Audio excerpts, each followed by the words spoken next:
Hello, last minute recording for trigger warning. This video shows some pictures of historical psychological treatments that might be upsetting. If you think you might struggle with engaging with that, I'd recommend just listening to it. It's discussed in the audio, but just very little, not as intense, or you can listen to the podcast on Amazon or Spotify, posted in the description below. Thank you. Hello, and welcome back to the third episode of So You're Thinking About Therapy. I'm your host, a therapist. Today, we are going to talk about myths about going into therapy. Originally, I was going to do one episode about all the myths, but I had just so much to say about just this one that it just became easier to do this one on its own. The myth we will be talking about today is that those who seek out therapy are weird. Most likely you have heard that myth and many of the other myths I'm going to talk about in this episode and the following episodes, and that's a good thing. You could probably just Google myths about therapy, and so many of them will come up. We as a society have come to the point that we all have heard these myths, but I think we have failed to explain why.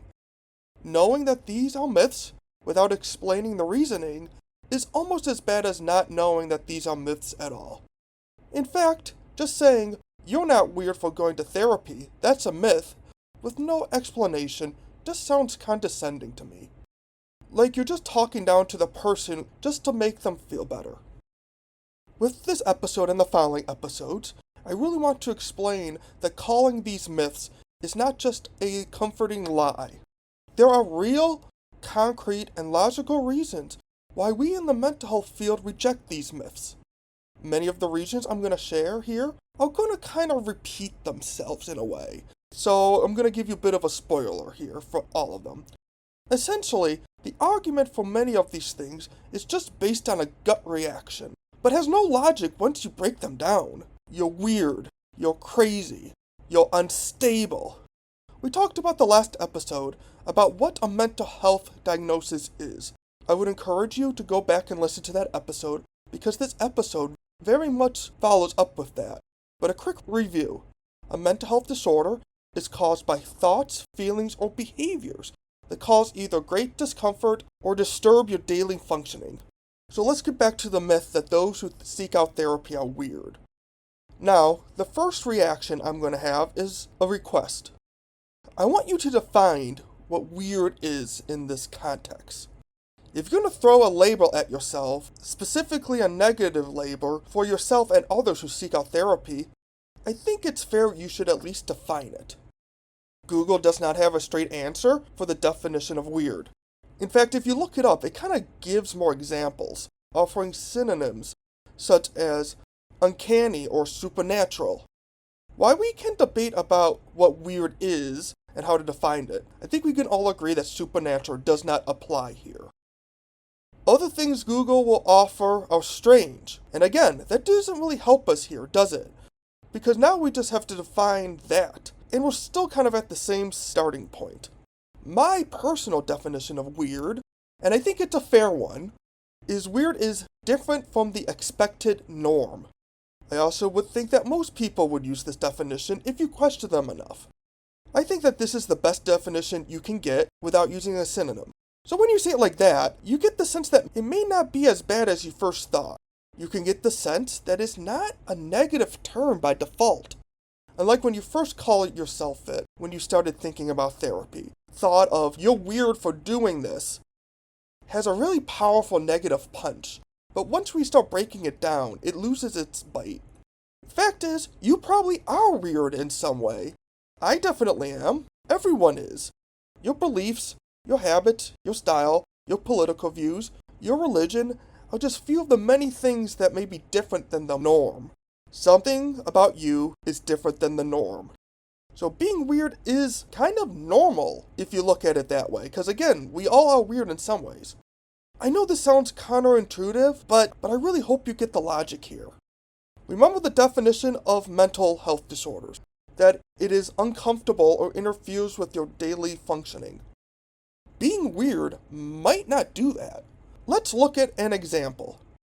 Let's take someone who thinks that they are Napoleon Bonaparte. His real name is Phil. I think we can all say that's a little weird, and by weird, I mean different than the norm. But his believing that doesn't cause him mental health distress or dysfunction in his daily life. He is able to hold down a job, pay his taxes, and most importantly, he's not at risk to himself or others. He may even have some friends. I would still like to be friends with him. And you might think that this is impossible, but I'm using this as an exaggerated example. Now, when you say that this man, Phil, has a mental health struggle, you might be tempted to say yes, because there is some kind of delusion going on here. I think it's fair to call it a delusion. But if he's happy, then who gets to say that he's struggling? Would forced treatment, and it would be forced if he got treatment because he probably doesn't want it, is that going to do him any good? This is a long-winded way to say that weird people don't always seek out therapy. If we use the definition different than the norm, and the people who have mental health struggles may not be weird. Again, weird by this definition is being different than the norm. Let's look at the other extreme. Let's take a case of a fictional woman named Brenda. She's normal. I won't go into examples of what normal is in this case. I thought about doing that, but I can't just make a normal person universal, because another element in this is that what is different than the norm in of itself is very subjective. So you decide what makes Brenda normal. But at the same time, she's depressed. Waking up every morning is a challenge. Getting through the day feels impossible. She gets no joy. And while she's not suicidal, she also does not want to exist anymore. She is thinking about seeking out help. She finds someone to talk to and gains coping skills to help with all of that and insight into her negative thought processes. Does she suddenly stop being normal and become weird? I guess it's a matter of opinion, but I don't think going someplace to talk once a week changes who she was as a person. If you think this applies to yourself but not her, I would encourage you to question why. This whole conversation opens up the debate of who gets to decide if someone has a mental health disorder. Phil, the Napoleon man, probably doesn't think so. Is it for us to throw a diagnosis at him? Again, assuming he's not at risk and is able to perform his daily functioning. Mental health therapists and the mental health field itself goes by the philosophy of doing least harm. This has not always been the case. Anyone who knows the history of mental health care can tell you this. And the fact that we have kind of that dark history is one of the reasons why we engage with the do least harm philosophy. Some of you may think that I'm contradicting myself a lot with this, or my logic changes from situation to situation. And yes, you're right. But that's kind of my point overall here. Throwing a label at yourself such as weird, or in the next episode, crazy, is just too simplistic to label a person. It's too vague to be of any benefit or give any important details, and it's all too encompassing just to make that absolute in their personality for the act of going to therapy. People are complex, complicated, nuanced. The details matter in each case, so taking such a generous stance, such as all people who go to therapy are weird, is just too mind-boggling simple. It's also a form of self-bullying. If you do feel like you're really struggling with this though, I would encourage you to look up cognitive distortions. I really don't have time to get into it for this episode, but I may do one later on. But I think looking at some of these and applying them to your thought process might help, specifically the labeling cognitive distortion. Another point, I touched on it earlier, but I want to bring it up again, is that being weird, again defined as different from the norm, is extremely subjective. If you grew up in a Christian household with very traditional values, you may find hippies weird.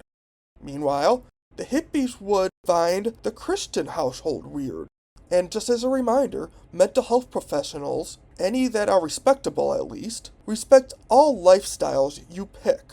This is not just my optimistic opinion. I would encourage you to seek out the psychology code of ethics, or the social work code of ethics, or the counseling code of ethics, and you will see it there in black and white. The last thing I want to touch on, and again, I already did touch on this briefly, but would you call someone else weird for going to therapy? If your friend, lover, someone you're close with tells you, I'm struggling a bit, I'm gonna go to therapy, would you shout at them, well, you're just weird? I don't think you would. In fact, it's possible that someone you know is in therapy and you just don't know about it. And you might think that person is absolutely normal or fine. If you wouldn't call your loved one weird for seeking out therapy, but you would call yourself it, I would really encourage you to question why. Why is there such a disconnect and a double standard here? Thank you for listening for this third episode of So You're Thinking About Therapy. I hope this has helped. Please like and subscribe, and tune in for the next episode where we will talk about the myth of people who go to therapy are crazy.